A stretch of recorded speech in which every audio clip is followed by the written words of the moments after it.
Uh, Good morning, sir. Are you Brody Jack Johnson? Yes, sir. Mr. Johnson, I'm Judge Middleton. We've met. Also here with me is Keith Stickley, the Chief Public Defender. You were charged in file 232142FY with felony domestic violence. The matter was reduced to a misdemeanor, domestic violence, second offense. You were placed on probation. Daniel Frazine was your probation officer. He filed a Yes. probation violation petition alleging that you violated your probation by failing to test, failing to report, drinking alcohol, and failing to make any payments.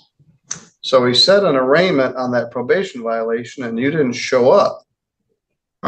His recommendation is that I revoke your probation and give you 60 days of jail. You've Yes. also got several $100s of unpaid fines and costs in some other cases. You failed to appear. Let's see when that was. I think I even tried to call you. Yeah, on May 29th. How did you come to get arrested last night? Um,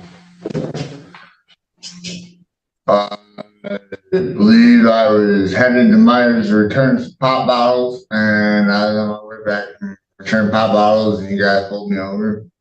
I wasn't driving a vehicle. I was driving a bicycle. All right, so they pulled you over, they stopped you and found out there was an open warrant. Yep. Buckle up, guys. Today we will watch how a routine courtroom appearance quickly turns serious.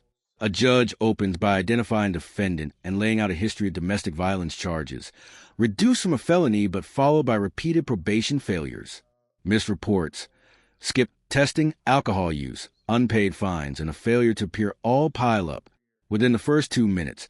It's clear this isn't just paperwork. Real jail time is already on the table. All right, I'm going to get this case back on track. I'm going to set a probation violation hearing. I'm going to appoint an attorney. Original attorney was Rhonda Ives. I believe your bond is denied. This is a felony reduced to a misdemeanor, domestic violence. You didn't do anything you were supposed to do as part of your probation. And I had held 60 days over your head. Then you didn't show up for your arraignment and just waited around to get arrested. So we'll set a hearing probably next week with your lawyer, and then you can decide whether you wish to admit to the violation or have a hearing on it. But I'll show you plead not guilty to the PV and set a hearing. Well, no, I wish to All plead right, you're guilty good to go. and I wish to be heard as guilty. I don't want probation. I just want jail time. Yeah, you want to just get it over with? Is that what you're saying? Just get it over with. All The right, judge well, let's shifts talk. from listing violations to asking how the defendant was finally arrested. The answer is almost mundane. Riding a bicycle while returning bottles, stopped only because of an outstanding warrant. That contrast sharpens attention. Despite not committing a new major crime, the defendant's past decisions catch up instantly. The judge denies bond, sets a probation violation hearing, and the weight of consequences becomes unavoidable. All right, well, let's talk about that. You have a right to have a hearing regarding your probation violation, where it would have to be established beyond a preponderance that you violated your probation. You would be entitled to have a lawyer on that. I'd appoint your original lawyer or another lawyer, and the chief public defender is here now. So you have a right to have a hearing on it. You also have a right to just admit the violation. So, are you willing to admit that you violated your probation by failing to report, failing to test, and using alcohol or drugs? Yes. Are you basically homeless? No, I've been staying with the lady who I it was assumed I assaulted. Yes. I was staying with her, and I just had no way to report and no way to, so I was just saying it was easier than your guys' hands. Just give me some jail time, you know. All right. Well, you have a right to enter a plea if you want to. This will save some time. At this point, the hearing takes a revealing turn. The defendant interrupts and signals he may want to plead guilty immediately. The judge carefully explains his right to a hearing and legal representation, but the defendant admits to every violation. He explains he's effectively homeless and was staying with the same woman involved in the original case. Jail, he says, feels easier than navigating probation he cannot realistically complete. What are you going to do when you get out? I'm gonna probably assume that assume my anger management and Well, you won't be on probation, so you won't have to do any of that stuff. You could use it, but I tried to get you to do that. Look for the original judgment. All right. I gave you 90 days, credit 30. So now I'm going to give you 90 days, credit 31, leaving 59 days to do, and probation is revoked.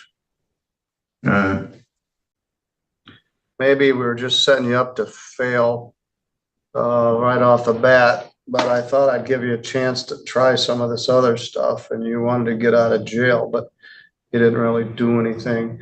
You're also supposed to continue with your treatment at Pivotal, and I don't think you've been doing that. I tried a little bit, but I don't think that's working. All right, Mr. Johnson, I'm off your back. You owe me 59 days. Your probation is revoked. And there's not much else to say about it. With the admission on record, the judge moves to sentencing. He reviews prior credits, recalculates the remaining time, and lands on 59 days in jail. Probation is officially revoked. The judge reflects openly, suggesting the system may have set the defendant up to fail, but also notes the defendant made no real effort to comply. The decision is final, direct, and leaves little room for argument or appeal. Well, he'll be a trustee. He'll be out about 45 days. I wouldn't want to spend the best part of the summer in jail. Yeah, he was living with the complaining witness. They didn't charge you with driving suspended. Did you finally get a license? Oh, yeah. Yeah. Oh, very good. Well, that's a plus. The case in Ann Arbor with Judge Simpson, they got all the national attention because he was driving the car.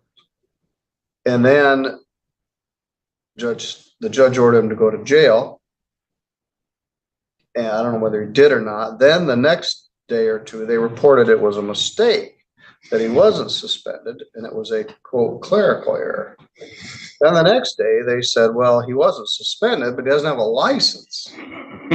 So then this morning, his lawyer gave out to the news agencies. The man went to the Secretary of State in Washtenaw County and got his learner's permit. So he has a permit now. Anyway, he wasn't suspended. He just didn't have a license, I guess. Either way, he wasn't supposed to be driving. Judge Simpson wasn't very happy about it. With the admission on record, the judge moves to sentencing. He reviews prior credits, recalculates the remaining time, and lands on 59 days in jail. Probation is officially revoked. The judge reflects openly, suggesting the system may have set the defendant up to fail, but also notes the defendant made no real effort to comply. The decision is final, direct, and leaves little room for argument or appeal. There used to be a room in the old jail with a one-way mirror in it. We did lineups in there. We would go to the jail, if we needed a corporeal lineup, and the guys would take us through the catwalk. Like, let's say they were looking for a guy that was 5'10", 180 pounds. We'd go through and say, we'll take that guy and that guy and that guy. And then we'd buy them a can of pop for being in the lineup. And they would stand there and the people would look through the window, and we'd have to turn like a quarter turn to the right, quarter turn to the right. And then if we had a little form. I bet they haven't done an in-person lineup out there in 10 years. I've never heard of one here. We used to do them all the time. We had some Polish gypsies that came here and stole a bunch of jewelry from an elderly woman. And we had a lineup in the probate courtroom and got some ladies from here at the courthouse to sit in the chairs. The ladies had babushka things, so anyway, the old lady, I think she picked them out. They bonded out on $40,000 cash. Some little old man who was a lawyer from Hamtramck came here with $40,000 like cash in a paper sack and bonded them out, and they promptly absconded, and they got arrested in California and deported. So St. Joe County kept the $40,000. But yeah, we used to, of course, now they would do photo lineups and just pick booking photos out. Back then they were in black and white. But yeah, I bet several times a year we would go to the jail and do a lineup. We're just talking. Howard Bush was in Kalamazoo once, and when he was a young lawyer, I don't remember what he was doing. They asked him if he would stand in the lineup, and they picked him out. So I still tease him about that from time to time. Oh, he was probably before I even started practicing. That's funny. So I don't know if they have a room to do a lineup out there. If I saw Shayna in the lineup, I'd always pick her just out of principle. She has a guilty look about her. That's right. Good Maybe person. Howard just looked culpable. That's funny. That's really funny. I don't think he'd mind me telling that story. Well, he's a member of the bar. He's guilty for something. Guilty by association. Sure.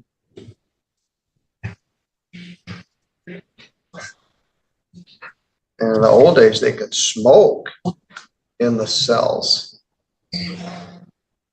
Yes, they could smoke.